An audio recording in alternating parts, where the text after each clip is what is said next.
Hello, Hello, and welcome to the Unfazed Review Podcast. I'm Ben. And I'm Lance. Hello, Lance. Good to see you. Here we are doing another podcast, guys. A lot of stuff going on in the world. I had done What a Week It's Been a week ago, and I got a new, mount for my phone on the dash and everything. And I did a really good, deep, intense, I think super based podcast. But the sound was shit, so I never posted it. It was terrible. It was good. I talked about self-improvement for guys and getting out of slumps and getting your life on track. And I talked about the big cyber attacks and everything. And then I got to a point where it was the next day I just wasn't feeling it. I said, you know what? We're gonna just save it. We're gonna save it for the regular podcast. Okay. So here we are. So let's talk about all that stuff, and then we can also dive into the email. But what's going on with you, man? I'm on break. Which is nice, super nice. I'm getting a few things done. I'm finishing my album tomorrow. Very exciting. It's an EP now, but see, whatever. Very exciting. What's it called? I don't know. I'll figure that out later. I'll name it for you. The Lance Chronicles. Oh, the Lance Chronicles. There you go. Heck yeah. Of Narnia. Yeah. No, I'm very excited for these songs. I think they'll be nice and good. That's what I like. Nice and good. Yeah, Rolling Stone says it's nice and good. Yeah. That's what you call it, the Nice and Good EP. Nice and good, yeah. That's exciting. Thank you. Yeah, I've been trying to stream more on Twitch. Fun. Yeah. I don't know if I'm just fucking old for it now, but we're on YouTube. We gotta bleep that beep. I'm beeping old for it now, but I think you just said old fart. Unless I'm so used to you cussing, it just went in one ear out the other. I guess. Yeah. We're both senile. Yeah. Right? Yeah.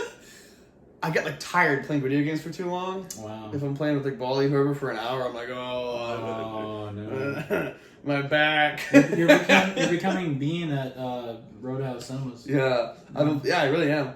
I've been playing this game called Harvester. That's an old horror game. Oh. It's in that era when they filmed people and kind of like Mortal Kombat. Exactly. Yeah, it's really creepy. It's cool though. I like that. It's been fun.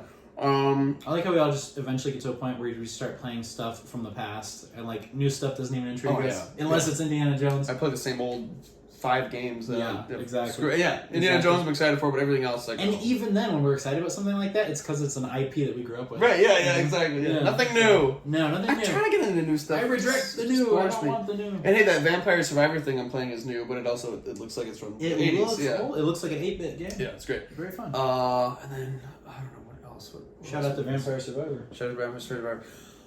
Movies have been abysmal. I know we had Beetlejuice. We had there's been some good stuff, but the only 2 good movies. I'm sorry, I'll let you finish. Right. But Beetlejuice 2 or Beetlejuice, and Am I Racist? The Yeah, only good movies I've seen all year. It's true. Yeah. And everything else I saw was reissues for their 25th anniversary. There's a lot of reissues. Yeah, like when we saw Spidey, when we saw Phantom Menace, when we saw The Mummy, Twister, all those because they haven't made good movies since then. So that's true. Very sad. But sorry, continue.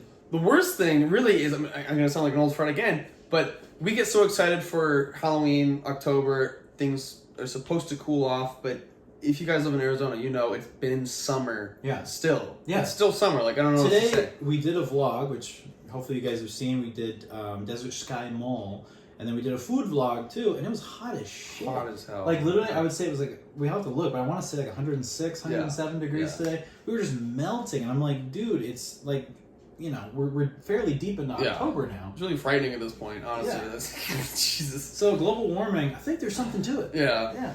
Gosh, it's been weird. It's been real, but it's making it really hard to get into the spirit. Mm-hmm. Because Spirit Halloween. Yeah, exactly. When you're in Arizona, you get so pumped up for that cool weather and a little bit of clouds. Mm-hmm. You live for that shit because it's so seldom seen and felt. But we really aren't experiencing a prolonged friggin' summer. We don't have any monsoons anymore. Usually the monsoon season comes towards the end of the summer, and we get some really humid, cool haboobs, those dust storms and rain, and it really smells really beautiful when it rains. Monsoon season. We don't have monsoons anymore. It's always hot, always blue skies, always 115. Do you remember around circa 2009, 2008, something like that? There was early October, crazy hailstorm, and it caused a bunch of damage, to cars, to roofs. And I'm just I can't remember the last time it hailed here. I would kill for some hail. Hail Caesar. I don't care if it hails on me. I'd be loving it. I had a cousin who got hit on the head. Oh my gosh. He was fine. He was always a little off. No, I'm kidding. Now we call him Crater. Crater Carl. Crater Carl. Yeah. No, but that being said, man, yeah, it's just been hot as hell, and it's concerning because like it's like hot. It's like it's like August hot, and I'm just like, dude, what is going on? Like it's not good. Is that what I sent you? Yeah. I thought you sent me that. I did, but yeah, I think you sent it back because it's from. There we go. Kick us off. Okay. So we're gonna start with the news and do it backwards now. No, I'm sorry. Did you want to do that? I don't give a shit. Okay. This is all right. Scientists built an AI to give ethical advice, but it turned out super racist and homophobic after studying 1.7 million real-life human examples. The bot is supposed to offer descriptive ethical advice, but some say it does more harm than good. In Bierten, a Romanian village, sorry, I pronounced that wrong. Bierten. The church had a room where couples wanting a divorce were placed together for 2 weeks with just one bed, chair, table, plate, and spoon. This led to the only one divorce in 300 years. Holy crap. I think there are two separate things. There are two separate things. But okay, well, let's take them one at a time. You kick it up because I think you sent me that. I thought it was hilarious. I thought it was hilarious, too. Yeah. So the scientists, saying AI is unethical and racist. Yeah. The one thing that I told you this, I sent you this through text as well, that I can rebuke the AI with is that I saw another hilarious thing. It was stats about divorce rates. Yeah.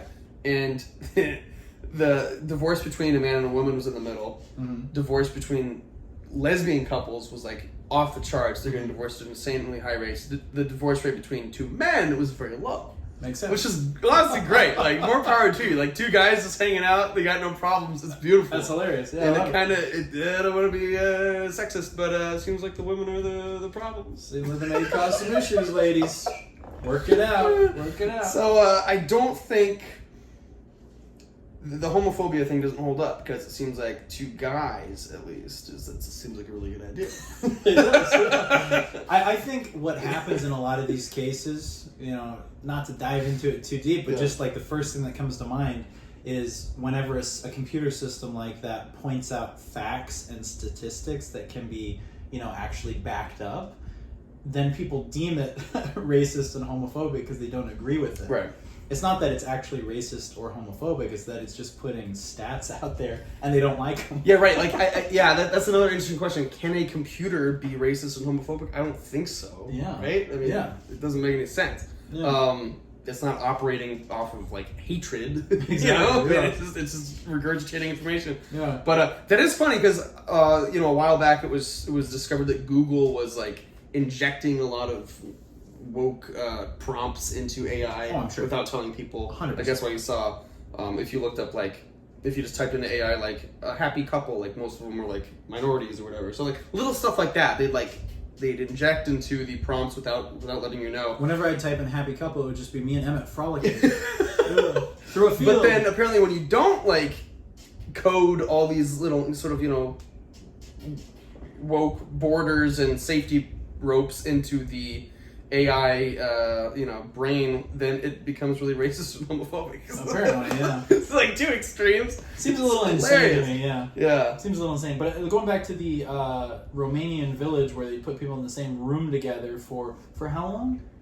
They were placed together for 2 weeks with just one bed, one chair, a table, a plate, and a spoon. This led to only one divorce in 300 years. Yeah, that's wild, but I guess it kind of makes sense. If it is true, it's like we're getting these, these stories from Instagram. I don't know how legit they are. Yeah. But if that is true, I could totally see that. You're locked in a room with someone for 2 weeks, especially if it's a couple that's been quarreling.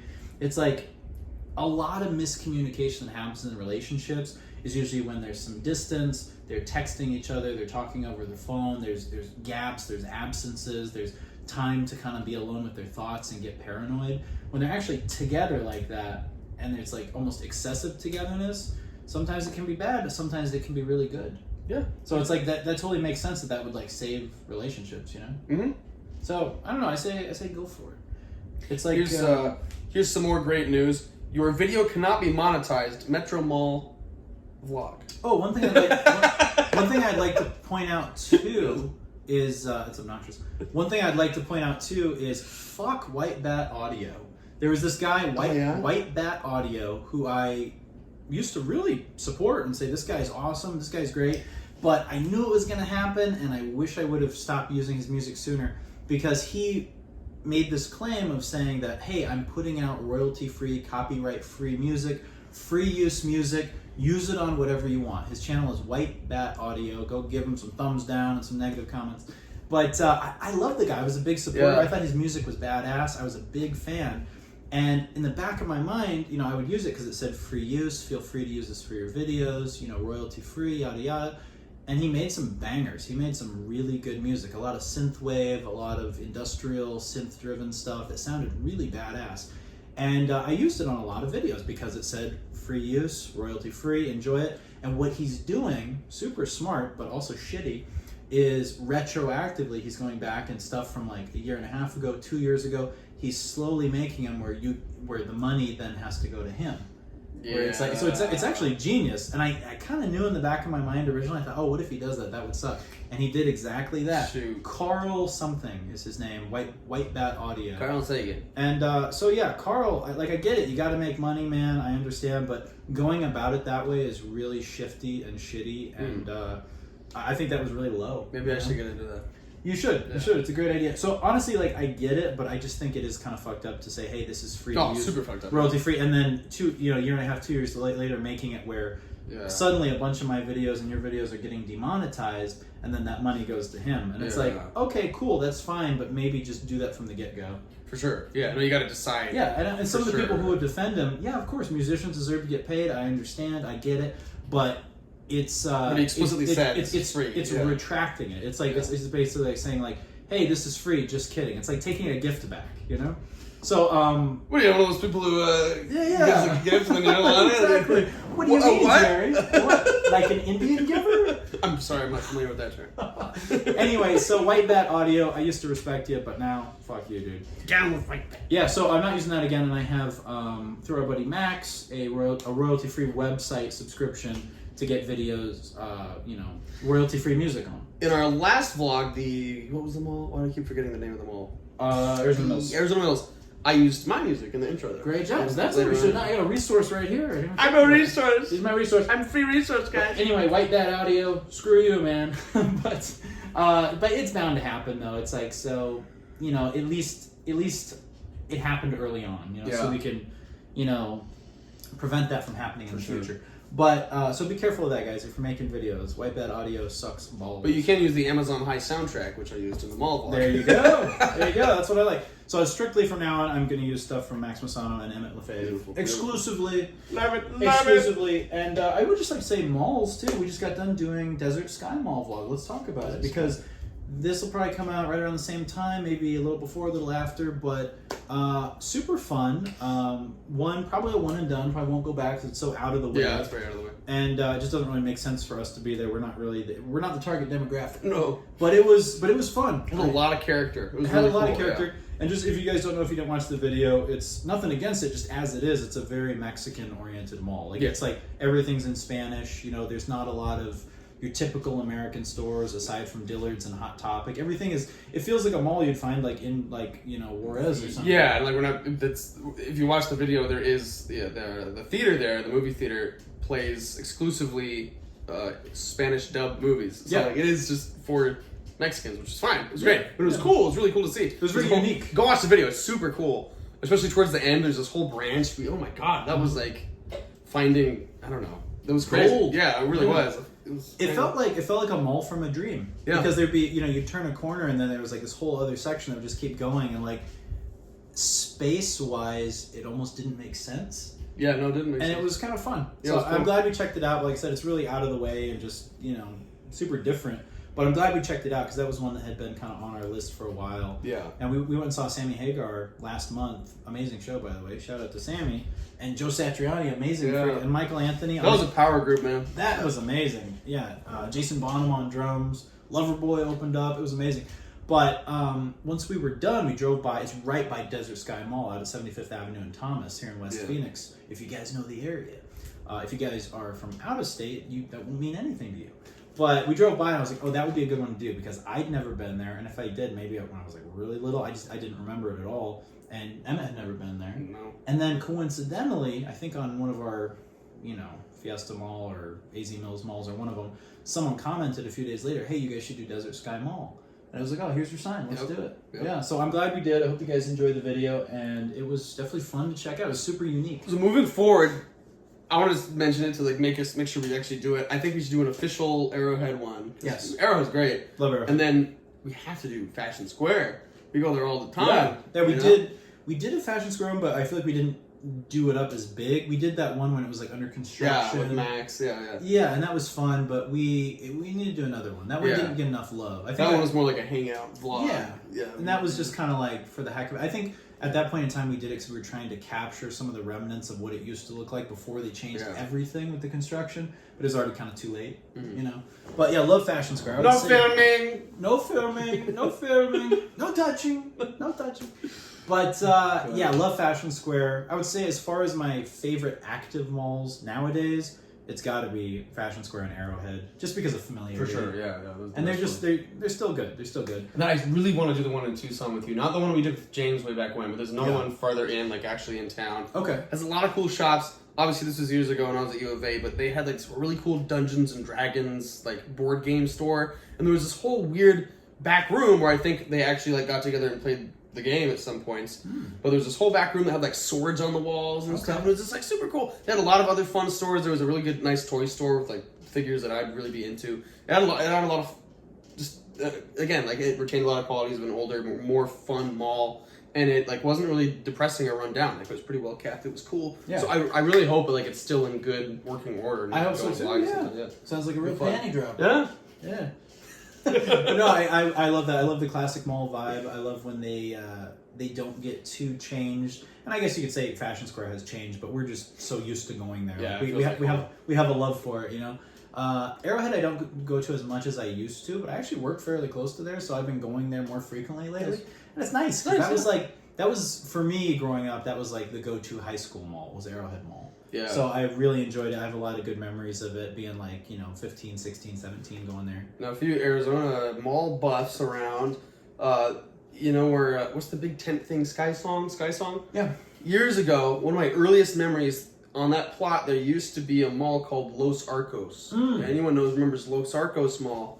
There used to be a magician there. And some of my earliest memories were watching this magician. And he almost had like his own kiosk area. He didn't have his own store. He was like in the middle, and you could just sit down in these little chairs and watch this magician like pull a rabbit out of a hat. Reach in my pocket, kid. And I remember he invited Max to come up and like help him with the trick when Max was like 5 or something, and I was like barely sentient. You know? Yeah. It was really cool. You remember it? Yeah, barely. That's cool. That was my earliest memories of that magician. Max so they just did away with that mall. Yeah, it's totally gone now. That sucks. Sky Song, whatever the hell that is, but yeah. Sky Song. It used to be malls aplenty because that's not too far from Fashion Square. So there's like malls There's like a Starbucks, like how Starbucks are now. There used to be a mall on every corner.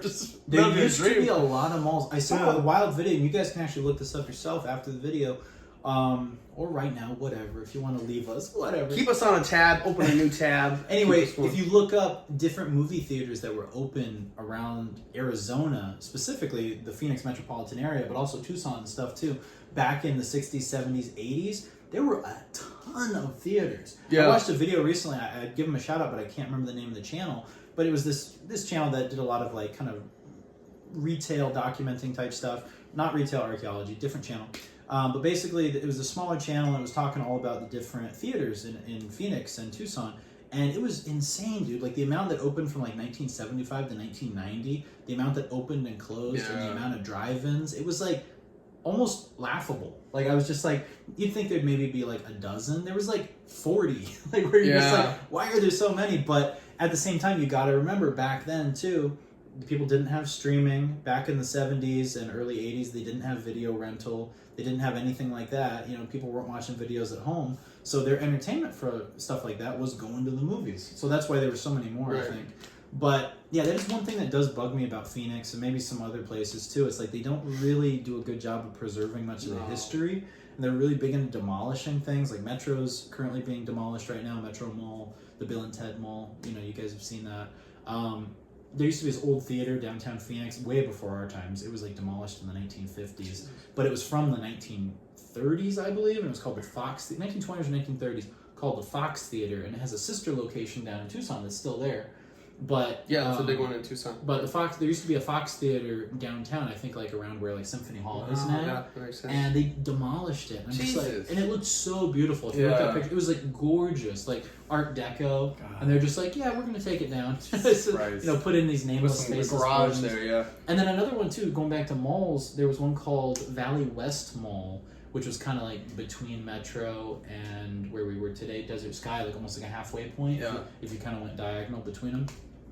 It's over where, like, I want to say Northern and, like, 59th Avenue is these days. Like, somewhere around there. I want to say, like, where, like, Walmart is.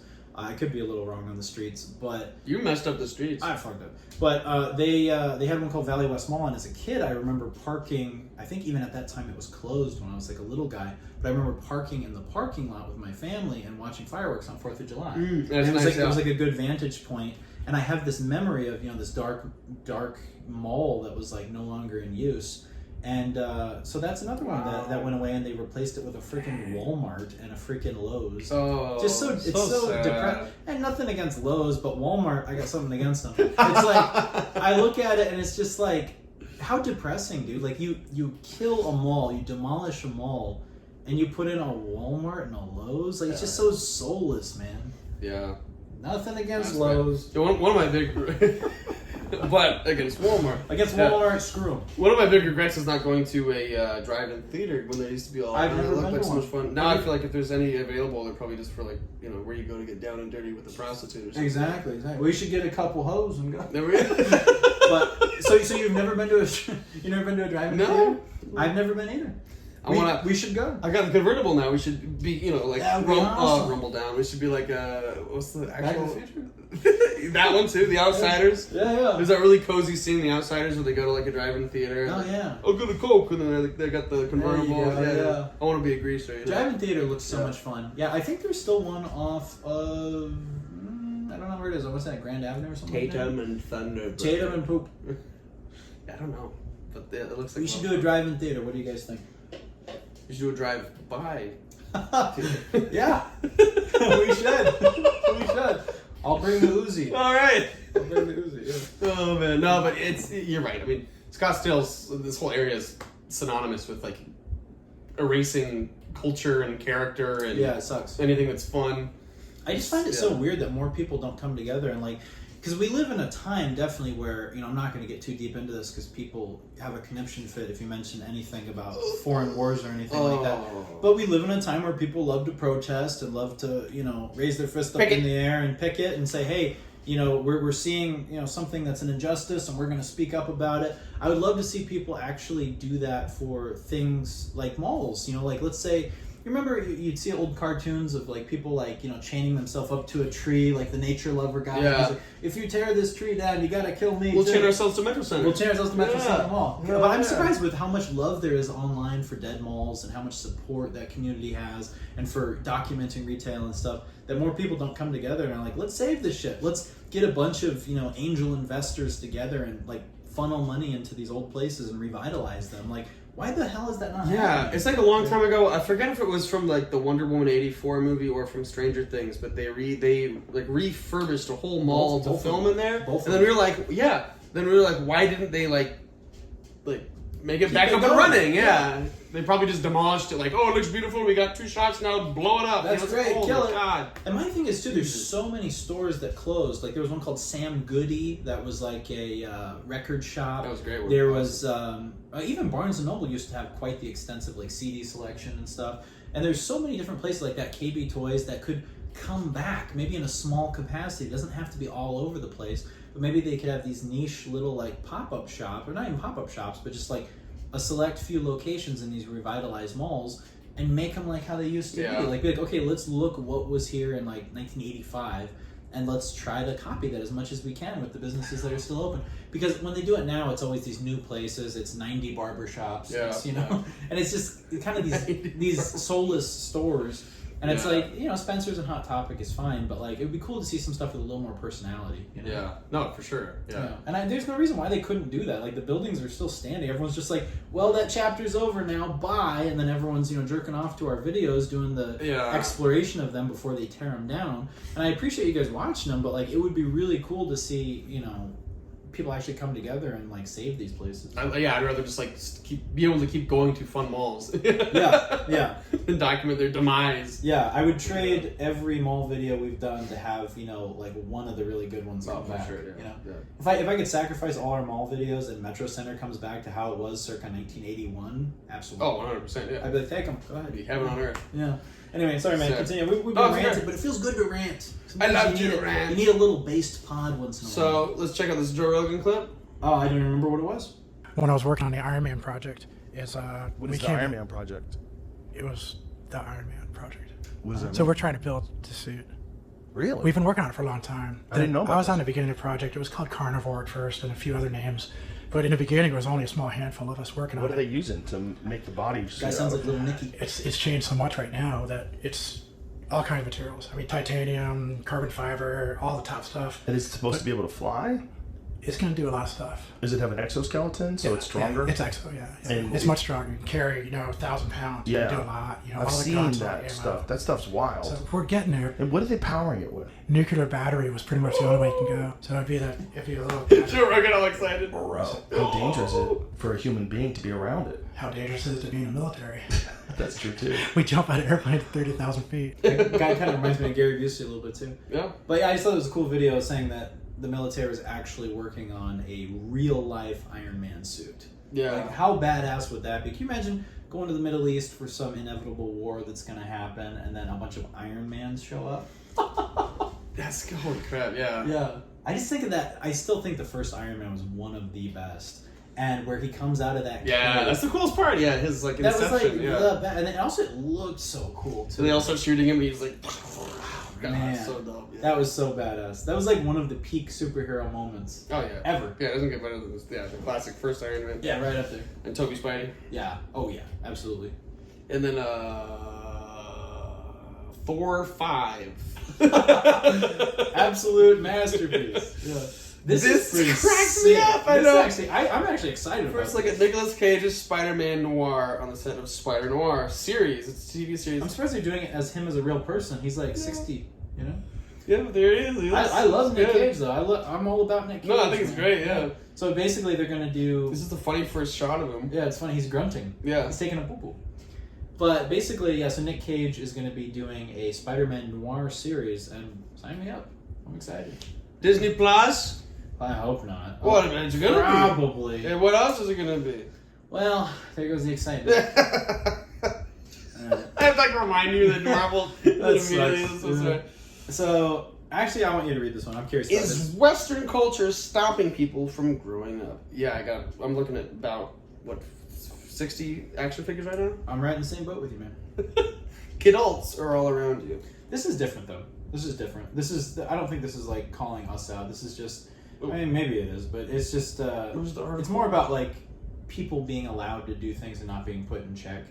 An older boss was correcting a young female employee. There is no P in hamster to the boss, but that's how I spell it. 20-something objected. The boss suggested they consult the dictionary. The employee called her mother, put her on speakerphone, and tearfully insisted that she tell her boss not to be so mean. Is that true? Yeah. Well, I think What the hell? she just sounds insane. But basically, the gist of it was these people who've been coddled for too long, and then they go out into the workforce and they still behave like they're totally insane, like Yeah. like 11-year-olds. Yeah. And yeah, I guess you could blame that on Western culture a bit. But I don't know. But I think of where like I work at, and like if someone came in doing that, they probably wouldn't last very long. No. Yeah. Management would have a talk with them. They'd say, "Hey, you can't do it like that." And then if they're calling their mom crying about being corrected on spelling something, they're probably not going to last too long. Yeah, Jesus. So I don't know if it's necessarily all Hamster? This woman just sounds like an She's an idiot. idiot, but I do think people get too many passes in certain situations, Yeah. and I do think social media has not just in the West, but around the globe. But I guess it's more noticeable here. Is people who do insane things are sometimes supported a little too much for doing insane shit. Yeah, no, for sure. Yeah. Yeah, stuff that gets a rise or raises eyebrows or just like, yeah, is ridiculous. People like are all for it for whatever reason. I totally agree. And there is our generation, the millennials, were like, we were too nice to a fault in a certain way that is bad, and then now we're experiencing the the side effects of that, and the side effects of that are also bad. Yeah. And now, we're getting very much so coddled. And, yeah. And also, it's a different time too. A lot of people, in defense of millennials and in defense of Gen Z, it's a whole different world than it was circa 1980. Like it's a lot harder to thrive. You still can thrive. People can still do stuff on their own, but it's like, I think things are kind of weird and things are kind of rough, and people don't like the idea of growing up, so they try to latch onto their childhood as much as they can. Yeah. And I don't think there's totally anything wrong with that, as long as you're not acting like an asshole. Well, yeah, I'll give you an example of this kind of thing affecting younger generations. In class a few weeks ago. Mm-hmm. The younger generation, though, like the little kids, idiots. Oh no, yeah, they're terrible. This is 7th grade. Hate them. There's a lot of just for an example, there's a lot of, I don't know what it is. I don't know if it's just here, in general, but they're so physical with each other. All these kids are just pulling on each other, and it's just weird. And it annoys me to watch it. And they'll push each other and pull each other and grab each other's hands. It's freaking weird behavior. And I'm always stop. Answer yourself all the time. But they're always doing weird stuff, and so much of classroom teaching is just putting out all these little fires, back in your seat, blah blah blah, whatever. Yeah, you need a squirt gun. Yeah, really. With bleach. Yeah, it's I'm constantly calling kids out, and not in a mean way. I'm not screaming and stuff, but I'm just stop doing that. Yeah. And there was one girl, let's call her Nicole. She had a rubber band, and she was sitting down, and it was the most obvious thing in the world. She picked up the rubber band, pulled it back, and aimed it at the person next to her. So I just said Nicole. I just said her name. I didn't yell. I went Nicole because I wanted her to not do that. Yeah. And then she looks at me and she goes, "Why do you always call me out?" And she started crying. Oh my god. I was like, "What the fuck are you supposed to do with that?" That's part of my insane. language. Yeah, it's That's Jesus insane, Christ. Yeah. So yeah, that I think is 100%. kind of what, and it's and also stuff like that needs insane. to be said. People need to be put in check, because that's the problem nowadays. Kind of going back to your Kids Will Be Kids video. Yeah. Great commentary, by the way. Yeah. I enjoyed that video. I feel like there's so many kids now who don't get disciplined, and I'm not saying beat the shit out of them or anything like that. I'm just saying, some things you need to be put in check and say, hey, stop, don't do that. You're being out of line. And sometimes, especially in the school system, there's so many parents who come in and they defend the child no matter what, and they don't ever take the teacher's side, and they're always against the teachers. Yeah. When you need that sometimes, you need, Mr. LaFave to come in and say, hey, Nicole, don't do that because that's bad. You can't be, whipping people in the eye with a rubber band. And that's how people learn. That's how kids learn, hey, I'm not going to be an asshole. There are two things that kind of work together that a lot of these kids are void of feeling. And there's responsibility and shame. Mm-hmm. It's sometimes, I know it just sounds bad, you should feel shame when you say it like that, but sometimes the proper response to fucking up is to feel bad. Yeah. Right? It's called being empathetic and having a conscience. Yeah. And it's I can't tell you the last time any student has ever felt anything close to shame or oh man, I really let you down. They just have no sense of that. Yeah. They just think they can just run around, do whatever they want, and nothing matters. It's it's crazy. I remember we used to have sweeps my first year of high school, where if we were late to class, more than 5 minutes, or maybe it wasn't even 5 minutes. If you're just late to class at all, maybe there was a 5-minute grace period. You had to go to one of the PE portable buildings and spend the whole hour standing in there and miss your class. They would never do that. Right? No, never. Yeah. Yeah. And if you did, the parents would raise hell and bring it up to the board or something. I remember there was this creepy steroid wrestling coach that was all jacked. I love those guys. And he would. This one I don't think he would have loved. He was the one that was in charge of sweeps, and I remember our buddy Alan butted heads with him because he was one of his wrestling coaches and hated his guts. Wow. And this guy was such a creep. He'd come in and he would sit there at his desk and he would have the high school girls sit on his lap and play on his computer. While the guy was a freak, man. You gotta be so careful with that stuff. It broke my heart on Friday. I have a pre-K class. Preschool kids. Yeah. There's this one really cute little girl who always wants to sit on my lap, and she's so sweet, and she's always I want to sit there, and she'll punch my legs, and I gotta turn her down, because even just letting a little girl like that sit on my lap, I could get just annihilated. Yeah, it's really bad. If anyone stops, so I'm always no, yeah, but I feel so bad because she's just she's just a sweet little girl, but I can't do it. The best thing you can do in a situation like that is just explain to them personal space. and hands to yourself and all that. Because they're just an innocent little kid, but you want to let them know like boundaries, Yeah. But no, I get it. But that guy, that high school coach, was a freak, man. He was a weirdo. Looking back on a lot of the teachers back then, they were some weirdos, man. Oh yeah. Teachers are like in general fucking weird. Yeah, I mean, there were obviously a few cool ones that I had that were nice people, but in retrospect, as an adult man, looking back on my high school days, and like that wrestling coach was a fucking weirdo. Pardon my French. We had a media production teacher, Mr. B. He was a weirdo. I know he was always driving girls home and letting girls come over to his house. And super student girls? Student girls, yeah. Good lord. And this guy was like 50 at the time. Holy crap. Having like, 16, 15-year-old girls come over to his house. And he was gross, man. He was gross. And I remember in class too, he'd come up behind girls in the computer lab and like play with their hair and stuff. And he was a freak, man. That's insane. So in retrospect, a lot of weirdos. So things have flip-flopped so starkly. I remember one of Norm Macdonald's bits is about how, I think it wasn't even a bit, it was like some heckler who was a teacher, and he started like roasting her for being a teacher and like how easy it is. And I totally get that, because growing up in like the 40s or 50s or whatever in like some farmland in Canada, he probably had teachers that beat the shit out of him. Oh, I'm sure. But like now, the dynamic is totally reversed, and like teachers are terrified of the kids and the parents, and like dare we ever even touch them at all or anything. And then, so it's like it's a weird tipping point. Like, so I just want to be clear. Like, I'm glad they're not hitting kids. I'm glad that's not a thing anymore, especially at schools and stuff like that. Like, I don't condone that, but you should be able to still, verbally discipline them and put them in detention and stuff like that, and like tell them not to do stuff. Or if they are going crazy, physically remove them from fighting someone or attacking someone. You should totally be able to do that. But like you said, the scales have tipped so much. Now it's the point where teachers are terrified, like you said, terrified of kids and the parents,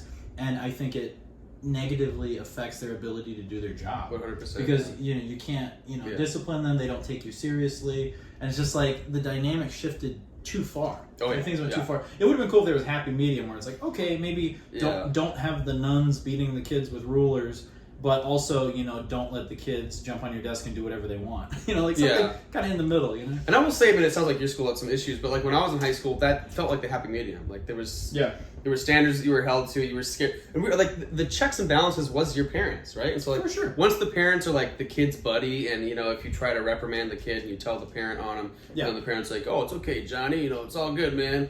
These teachers are lame, and like, any accountability that the student might have felt is gone now. Because like, when we were kids, I know I was terrified if like my teachers would tell my parents, I didn't want them knowing my grades sometimes. Like if I failed a test, I'd be so scared because you knew they cared, and so they would get mad that you were messing up. But now like these parent-teacher conferences scared them. So scary, But now the parents just want to be their kid's buddy, and like they can do no wrong. And so like it's over. Happy medium, I think, is the key. For sure. And that being said, like I still had a good high school experience, a great middle school experience, but just in my mind, I can think of two off the top of my head, just creepy teachers that were there. They never did anything creepy to me. It was just I felt bad for some of the girls that were around. No, we also had a total like meathead PE guy who was terrifying, and I don't know if he did anything creepy, but I feel like I've heard stories about him that were sketchy. Yeah. But I don't know. Yeah, there's always one or two guys. There's definitely some people that shouldn't be working at schools. But that's true. Yeah, I don't know, man. It's tough. But you want to get back into the emails? Yeah, sure. What is this? Remember that Warner Bros. Declined the creators of Spider-Verse to make an animated Batman Beyond movie, and approved to make a Minecraft movie, and it looked like this. Isn't that insane? Yeah. So my thoughts on that, like, I mean, clearly everyone sees the missed opportunity there. Oh, yeah. Like, how could you say we're not going to do a Batman Beyond movie and we're going to make a Minecraft movie? Like, how safe are you playing it? Like, is it impossible to make both? Yeah, really. You'd think they could do. Like, I think Warner Brothers has enough money. Warner Brothers is notorious for dropping the ball on stuff. They're notorious. It's so funny. Yeah. It's so sad. I forget who it was. There was some old actor that I saw an interview with, and he was talking about how few movies are made now. He was like, oh, back in the day, they'd make like, 500 movies a year, and now it's like, a studio will focus on one. It's like the Minecraft movie. So, yeah, it's weird. It's very strange. I've said this a zillion times. I'm going to say it a zillion and one times. Back 80s. 90s, early 2000s, even up into the early 2010s, they took a lot of risks, man. There were so many cool projects that they did, and now it's just like, okay, we're going to do this giant sequel that we know is super, super safe, connected to this major franchise, and that's it. But when's the last time you saw something like The Last Starfighter or The Karate Kid? Or freaking, even something kind of out there like Blast from the Past with Brendan Fraser. Like, movies like that were just like fun, you know? Yeah, film is so like grossly monopolized now. Like everything's just got to be a Minecraft movie. It sucks. I mean, it's like it's all well and good to go to IMAX and see Dune 2. Like, that's fine. I'm glad that it exists. It's okay. It's not my favorite, but it's a very well done film. It's cool. It's all good, you know? But at the same time, I'd love to go see like a lower budget, like funny Sam Rockwell movie playing in the same theater. And like, I don't know, man. It just seems like they're playing it so safe. It's gross. It's like soulless. It seems like a lot of the creativity has been sucked out of the movies. And they forgot what it's about. Kind of like what's happening in the music industry, where they're like supposed to be art forms. So they should be about like independent, individual expression and have a message and all that. But like any sense of self and creativity is like just zapped from all these movies. Yeah, soulless. Yeah, very soulless. So, new Linkin Park lady. Yeah, so Linkin Park, there was this big announcement. They were building up to it. I'm sure Warhammer, was super aware of this. We talked about it a little bit. Emily Armstrong. So Linkin Park started doing this countdown on their social media, saying like, they're just some woman. Yeah, something big is gonna happen, and people were thinking like, oh, is it gonna be a new tour, a new lead singer, a new anniversary edition of an album, and what's it gonna be? And it ended up being this new lead singer. And I was thinking, just personally, I like Linkin Park. I'm not like biggest fan of them or anything, but I respect them. They made some good music. And of course, Chester Bennington passed away a few years back. And I was thinking, oh man, if they're gonna do a new lead singer, it'd be cool if they got like the dude from, maybe like Rise Against, or maybe someone like Miles Kennedy or someone like that. And there were some different names that were kind of thrown into a hat. And then they picked this Emily Armstrong chick, and I listened to one of their songs, and honestly, it wasn't bad. Like, I don't have anything against her. Like, a lot of people were shitting on her hard. Like, a lot of people were like, "Oh, we hate her," like she's the worst. I'm done with Linkin Park. All this. She's not that bad. Like, obviously, she's not Chester Bennington. No one's gonna be Chester Bennington. But I don't hate her. But at the same time, like, I'm just kind of indifferent towards it. Like, I'm kind of like, meh, whatever. I think if they really wanted to continue on with their previous style, it would have been better to get someone like a Miles Kennedy in the band or someone like that. But it's going to be a different direction. I'll give you that. I think they shot themselves in the foot with how they presented it. Yeah. Doing a countdown, and then it's just like the picture of some woman standing with the guys. Like, she's not like, I don't know who this is. I mean, as far as I know, we'd have to look it up. You guys can correct me if I'm wrong. I think she's an unknown. Yeah, I think she's like a very indie. That's why it's so funny. It's like supposed to be this big drop, and then it's just like a picture of there's some lady standing next to the guys, and we're supposed to be excited about it. And I mean, she's like looking all cool. I know there's a lot of purists and people who love the band no matter what they do. Like, they could have an opera singer come in and they'd be stoked for it, and that's cool. But to me, it's not that interesting of a direction. But also, good for her. Yeah, it's fine. I think it's just it seems forced the way they tried to fit her in there, and she doesn't look like she belongs. She's like this younger woman with all these older guys. Yeah, it just looks weird. And my thing is, though, I'm sure she's fine. Like I said, I heard one song by him and it sounded pretty good, but at the same time, it's just it's a different direction. It's a different direction. Yeah, and she also looks like she's like trying to be hard, and it doesn't really work. So I get it. She's easy to bully. Yeah, she's easy to bully. Yeah, I'm not gonna bully her, but at the same time, after the announcement, I was a bit underwhelmed. Yeah. Oh, Porch Pooper. This is my man. Oh, here we go. Serial. One thing I will say about older. One thing I will say about older guys in a band and having a younger female lead singer, one where it worked perfectly and they're so freaking good and they're still together. Bukkake is the band Garbage. Garbage. You love Garbage. I love Garbage. Famous shirt. So freaking good. You may have seen my famous shirt. But yeah, they're super, super good. And basically they were these well-established older musicians. Butch Vig, who's the drummer, he produced so many good albums. He worked with Nirvana, he worked with Pearl Jam, like super, super well-established guy. And these guys were all quite a bit older at the time. Like, I think when the time Garbage formed, they were like maybe late 30s, early 40s. And Shirley Manson, who's the lead singer, they got her, and she was just like doing the club circuit, like a younger independent singer, And they picked her out. Like, Butch Vig, brought her out to California, and she said they were super not creepy to her. They're very accommodating, and she was probably 25, and these guys were 40, and they made it work as a band, and they're still together, still doing their thing, and that's like the only case I've ever heard of that working, where like these guys were like well established, like super super legit musicians and producers, and also audio engineers. Like Butch Vig is like super super super legit, and so he and those guys would write a lot of the music, and then Shirley Manson would come in and sing it, and then eventually she got better as a singer songwriter herself.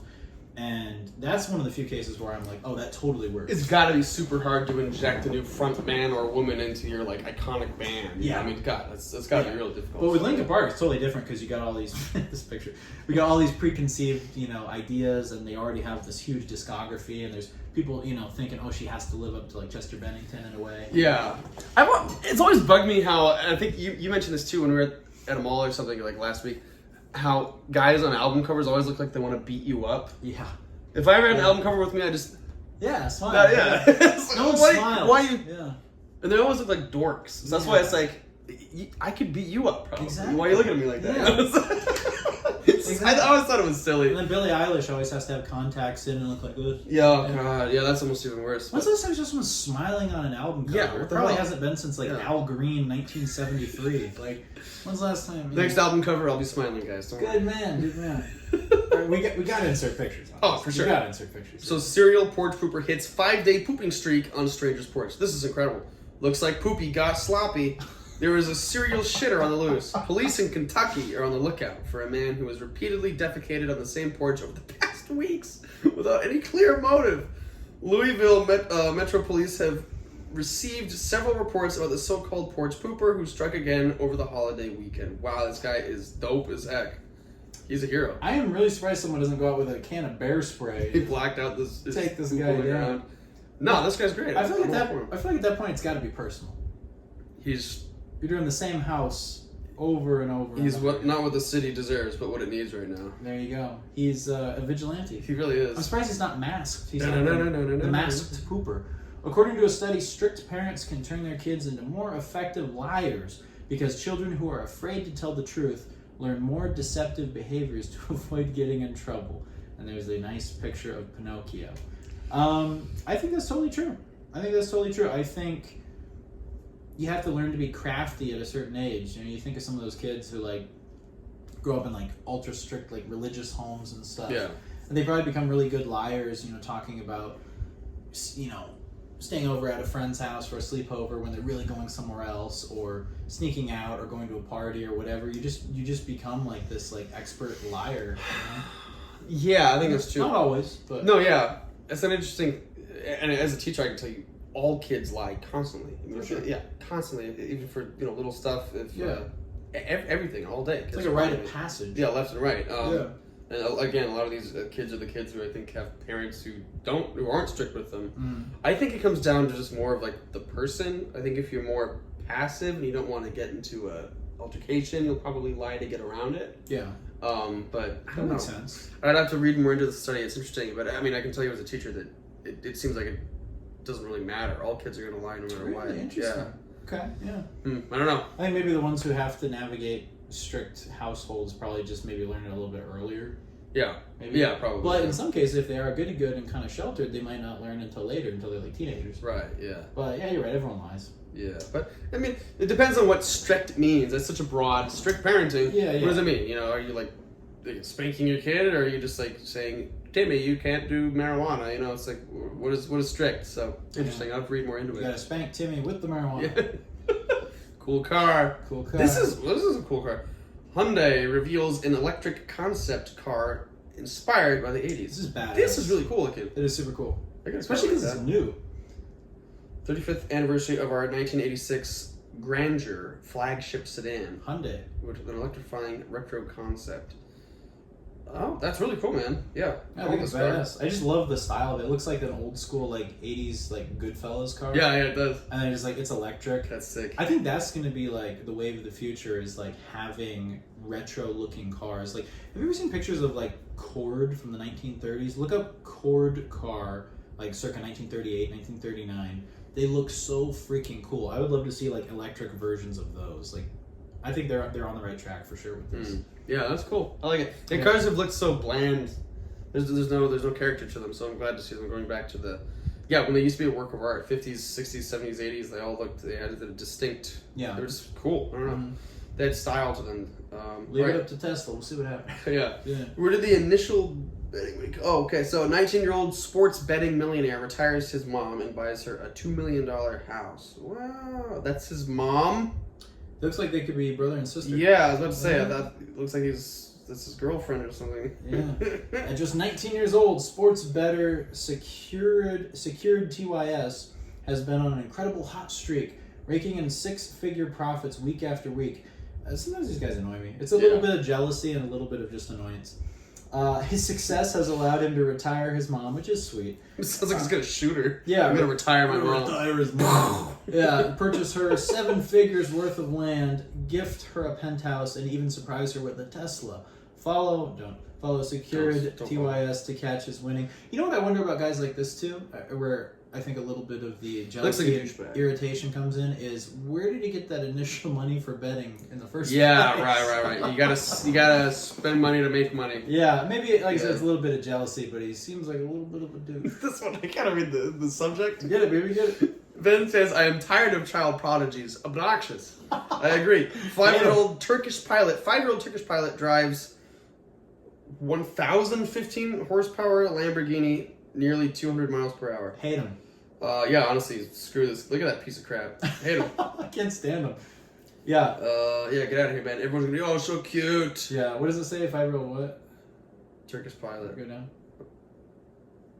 There you go. 5-year-old Zayn Zofoglu, the son of former motorcycle champion Kenan. Oh, it's nepotism. He was fostered in, set a speed record.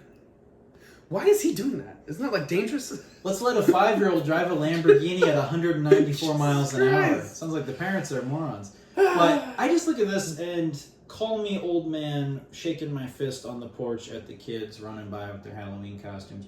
But I am super sick of child prodigies. They annoy the shit out of me. Whenever it's like, 9-year-old Ninny Muggins playing drum set, wows Dave Grohl, and 5-year-old superstar parks, semi-truck on one wheel. I'm like, go to hell.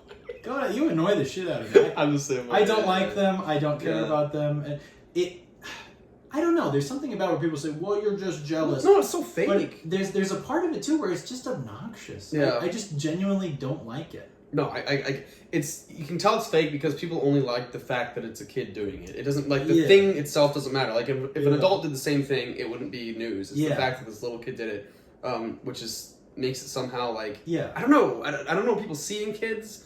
And again, as a teacher, they're not these, like, perfect, cute little angels that you think they are. They're really fucking annoying. They're just little people for a little while. Yeah. They're still people. They're a lot dumber, and they're really annoying and smelly. And so, like, I don't find them super... Some of them are nice. Some of them are great, but, like... For sure. This like, general consensus that all kids are great and endearing and, like... I don't buy it. They can be a little obnoxious. Yeah. Well, my thing is, too, for those parents out there who are getting triggered and want to comment defending the kids, that's fine. It's not that I hate them. Like, it's like I don't, like, directly hate that kid driving the Lamborghini, right? But I hate the promotion of it, and I think also just, like, their parents and the media promoting them irritates the shit out of me, too. It's just annoying, and I don't care. Yeah, they're good. Yeah. I totally agree. All right, GameStop. This is the unfazed, bitter old man podcast. GameStop announces new retro game store. This is cool. This is sick. They're bringing in new retro stores offering retro consoles and games. This is great. I'm excited. It's been getting progressively harder to get your hands on this stuff. So that's exactly what we were talking about too. And honestly, we said that I think either at the beginning of the podcast or before we even started recording, just in our regular conversation. I was saying like that's what we gravitate towards our old games. Mm-hmm. I love going and playing the old PlayStation 2 games. I love playing the old Sega games. I love old Nintendo games. Like it's so much fun. Like there could be. Excuse me, I'm belching. I'm belching up our Wendy's. You're belching. I mean, I'm stoked when there is a cool new game, but I lose steam really fast, and I default to playing the comfy old games from like 2003. Yeah, and this is one that really knocks it out of the park. Like for me, it was Red Dead and Uncharted, which they're not even new anymore. But for me, it's new. Yeah, there was some really stupid comment I saw on. There's a lot of layers to this. But I've been playing a game called Helldivers, which is pretty new. For me, it's a new game. I don't know when it came out, like over the summer, or maybe it's a year old. I don't know. Helldivers. It's new. for like a normal like working adult, it's still a new game because I don't know, I don't have time all day to like. The only thing I do is play games. Is it fun? And, yeah, it's fun. It's like oh god, what's that old movie and book where there's like this Marines fighting aliens? Starship Troopers. It's like Starship Troopers. Yeah. And so I've been playing it with my buddies online, and Max did a quick video filming me like while I was just being funny playing online, basically. Yeah. And one of the comments was, "People are still playing this," and that pissed me off so much because. First of all, for some everything has to be cutting edge, brand new. Yeah, cutting edge. It's like first of all, you think like you're cool because all you do is sit at home and play games. You're always on the next thing. Like you're outing yourself as a loser. It doesn't do anything. Yeah. And it is still a new game. That like people are still playing Red Dead Redemption. People are still playing. I play Left 4 Dead more than anything, which came out in 2008. People are very, very horny for new. Yeah. It's like if something is old bad, new good. It's so stupid. All they care about is new. Yeah. It doesn't make any sense. I didn't like respond to the comment or anything, but that whole sentiment is so obnoxious and like pointless. Yeah. And I don't know. It's just weird. It is weird. I agree, but I'm stoked for the retro games, man. I think that's exciting. That's where it's at. That's totally where it's at. Yeah. Love it. I love it. You want to wrap it up? Yeah, we're gonna. I think it comes out in December. We were talking about it earlier. Indiana Jones. Very excited for it. I pre-ordered it. We're definitely gonna do. Right? We got to do a long form let's play of that. Episode after episode. We should do a couple parts too. No. Okay. Yeah, no. I think we should do like half-hour. I agree. Videos like every week until we beat it. I don't know how long it's gonna be. Blast. I'm excited though because I haven't heard anyone else say this, but it's made by Bethesda, which I think maybe came as a surprise to a lot of people because it seems at first glance like something that they wouldn't do. They did Oblivion and Skyrim and all that jazz, but. In Oblivion and Skyrim, all those games, I know there's like there are knights and everything, and there's magic, but really what they come down to are like cave looters. Like you go into caves and old crumbling ruins and stuff, and you're a Tomb Raider essentially, right? And that's basically what Indiana Jones is. Yeah. So it seems honestly right up their alley. Indiana Jones is going to raid some caves and get the loot, and that's exactly what Bethesda's ever done since the dawn of them as a gaming company. So I think it seems like it's right up their alley. They got Harrison Void. That's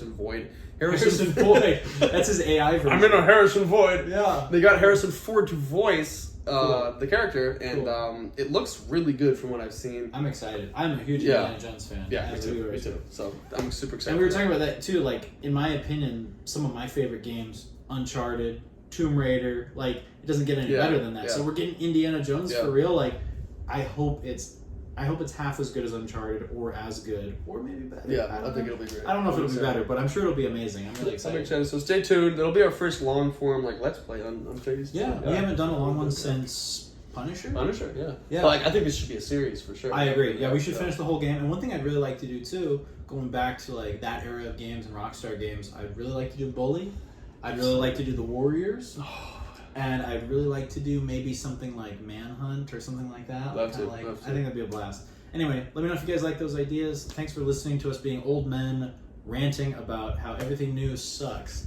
It's stinky. It's all stinky. Boom. Appreciate you guys. Make sure you check out Unfazed Frights. Make sure you check out No Expectations Video Store. Make sure you check out Star Map. This one and that one. Check them all out in the description down below. Oh yeah, buy some shirts, become a patron, and call your mom. She's worried about you. All right, guys. Love you. Remain unfazed. Thanks for watching.